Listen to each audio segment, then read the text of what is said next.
Divorced Dad Diaries, day 99, and today I did my ex a favour and looked after the kids for a few hours while she went for an appointment. Now, I don't remember what the appointment was actually for, and to be honest, it doesn't really matter. I'm sure she told me, but, this is very much an indication of what my life is like. I'm very good at the day-to-day stuff, very solidified in my week-to-week, but as soon as random things come up, it's, I don't remember them. But you see, my ex-wife has a friend who lives out in the Wops, and she has Angus cows. And last time she butchered one of them, there was too much meat. She doesn't have any kids, it's just her and her hubby. So she gifted some to my ex-wife to, feed the kids. And I suppose as a favour to me, for doing a favour to my ex-wife, she has given me Angus grass-fed porterhouse steak. I believe there's two of them in here, actually. That was kind of unclear, actually. My ex-wife gave me the steak for doing her a favour previously, but there is more meat in the freezer as well. There's some eye fillet and some stewing steak. But first off, I actually needed to grab some tin foil because I realised that I'd gone 3 months without having any, and at the dairy I noticed that they had some toothpaste squeezes, which I got in my Temu order yesterday. But I am a bit of almost a steak purist. I don't do any sauces, no marinades, no steak semis. I just like to eat the steak on its own. I just put some salt on it, put some pepper on it, and really that's all a good steak needs. I also make sure to get it out of the fridge half an hour, 45 minutes before I need to cook it, so that way the external temperature comes up to room temperature, so you can get a bit of a better sear on it when it goes into the pan. From there, it goes into an absolutely blazing hot cast iron pan. Now, you've probably seen the jumbo bottle of oil that I've got lying around in my kitchen. The reality is that I buy that cheap stuff because it has a high smoke point, way more than olive oil, which is great for things like this. It also means you can deep fry with it. But I've never cooked steak on this stove before. In fact, I've probably cooked steak twice in the last 5 years. It's not something you buy often. It's expensive. So I wasn't really sure what temperature to put the pan on. I went for a high temp, cooked the fat cap first for 30 seconds, and then immediately realised it was probably a bit too hot. So I turned it down one, but I mean, it's a cast iron pan. It stays hot for ages. So I only did 2 minutes each side, but as you can see, the pan was definitely a bit too hot. It's a bit crispy. It's a bit crispy. Some people might say that's burnt. I would disagree with those people. That's a nice crust.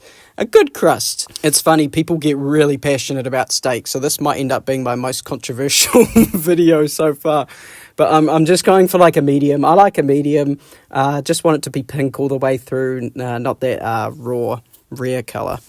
And as soon as Alexa tells me my 4 minutes are up, I put it into some tin foil and I just wrap it up and let it rest for about 5 minutes, just to make sure that the heat is even all the way through. So as part of this lesson today, I've discovered that I don't have any steak knives, nor do I have my vegetable knives. I think they're still at my ex's house. Well, they've got to be. I don't know where else they would be. So, I guess that'll do. So while it's a bit crispy on the outside, hopefully it'll still be good on the inside. I have every faith that this is still going to be delicious. I'm salivating already.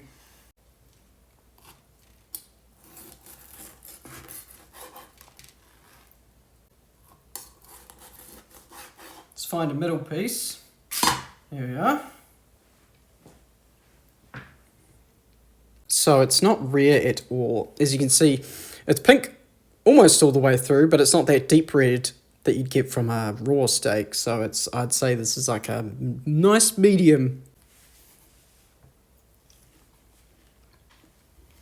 Oh